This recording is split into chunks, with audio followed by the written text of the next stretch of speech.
सभापती महोदय, सन्मान्य सदस्य उमाताईंनी अतिशय महत्त्वाचा प्रश्न इथे मांडलेला आहे. कारण की विदर्भ आणि मी स्वतः विदर्भाचा असल्यामुळे पण मूळ इंडस्ट्रियल एरिया जी आपण म्हणतो चंद्रपूर येथील, तिथे 194 हेक्टर जमीन एवढी आपण संपादित केलेली आहे. सन्मान्य सदस्यताई, आपण विचारलेल्या प्रश्नाप्रमाणे की त्या आवंटित जमिनापैकी 50 प्लॉट हे आपण तिथे म्हणजे उद्योग सुरू करण्यासाठी तिथे ऑनलाईन केलेले होते. त्यातले 48 प्लॉट्स हे अलॉटेड आहेत.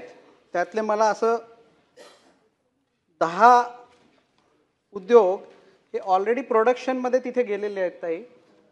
तसंच मागच्या 4 वर्षात 10 मेजर इंडस्ट्रीज आहेत ज्यांना आपण तिथं वेगवेगळ्या इंडस्ट्रीजचे नावं पण आहे. आपल्याला पाहिजे असेल तर मी मोजतो. मूळ विकास केंद्र,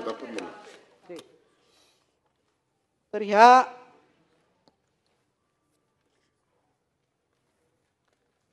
उर्वरित 10 आपण म्हणतोय त्यातले 3,000 कोटी एवढं इन्व्हेस्टमेंट आपल्याला अपेक्षित आहे आणि 4,000 एम्प्लॉयमेंट म्हणजे रोजगार एवढं आपल्याला अपेक्षित आहे. काही स्टीलच्या कंपन्या असल्यामुळे त्यांना परवानगीला विलंब लागतो, एन्व्हायरमेंटलचा क्लिअरन्स लागतो म्हणून आपल्याला तसं वाटतो. पण इथल्या 48 पैकी 18 भूखंड जे आहेत तिथे आजपर्यंत कुठलंही त्यांनी काम सुरू केलेलं नाही आहे. म्हणून या 18वर आपण लवकरात लवकर इथे परत घेण्याचा पण निर्णय घेतोय.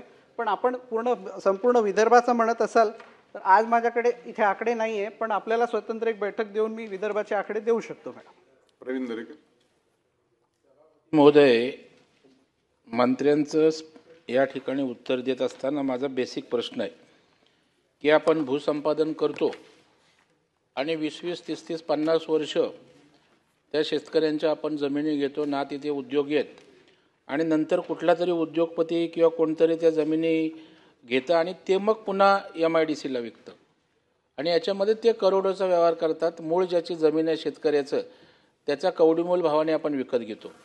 माझा बेसिक प्रश्न आहे, भूसंपादन झाल्यापासून, मुळात भूसंपादन किती केलं आहे आपण सांगितलं, झाल्यापासून कधीपर्यंत टाईम बाउंड प्रोग्राम आहे? कारण जर तुमच्याकडे भूसंपादन केलं आणि 30 वर्ष काय झालंच नाही तर त्या भूसंपादनाचा उपयोग काय सभापती महोदय? आणि त्याच्यामुळे हे जे कारखाने चालू केले नाहीत त्याची कारणं काय?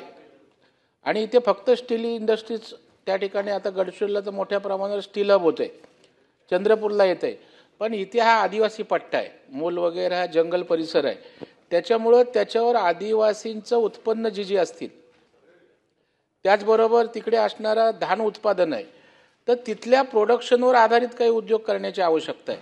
नाहीतर स्टील आपला एक कलमी स्टील आणि तिकडेच तुम्ही बोलता आता एक तर गडचिरोलीला मोठं स्टील हब होतं आहे, तेही येऊ दे, आम्हाला म्हणणं नाही, परंतु तिथल्या स्थानिकांना रोजगार मिळेल, तिथल्या उत्पादनावर प्रक्रिया होईल, असे काही उद्योग आपण आणणार आहोत की नाही, किंवा याच्यामध्ये तशा प्रकारचा उद्योगाचा अंतर्भाव आपण करणार का, अशा प्रकारचा या ठिकाणी माझा प्रश्न आहे. आणि हे उर्वरित कारखान्यांना आपण जे काही ही यादी दिली ते कधीपर्यंत त्यांची प्रत्यक्षदर्शी उत्पादन होऊन त्या ठिकाणचा रोजगार मिळेल? अध्यक्ष महोदय, सभापती महोदय, सन्मान्य दरेकर साहेबांनी मांडलेला प्रश्न, आता त्याला आपल्याला स्पेसिफिकली मला विदर्भाचं म्हणतंय की पूर्ण महाराष्ट्राचं म्हणतंय आपण, की जे आपण अधिग्रहण करतो जी, आता मूळ इथलं मी म्हणतोय की आपण 48 भूखंड हे वाटप केलेले आहेत. त्यातले 18 जे आहेत यांचं मुदत संपलेली जी. 48 पैकी सभापती महोदय या MIDC मध्ये एक राईस मिल क्लस्टर प्रस्तावित आहे. जसं आपण म्हणतात की स्टील व्यतिरिक्त तिथल्या स्थानिक लोकांचं जे धान आहे तर हा पण एक प्रस्तावित आहे.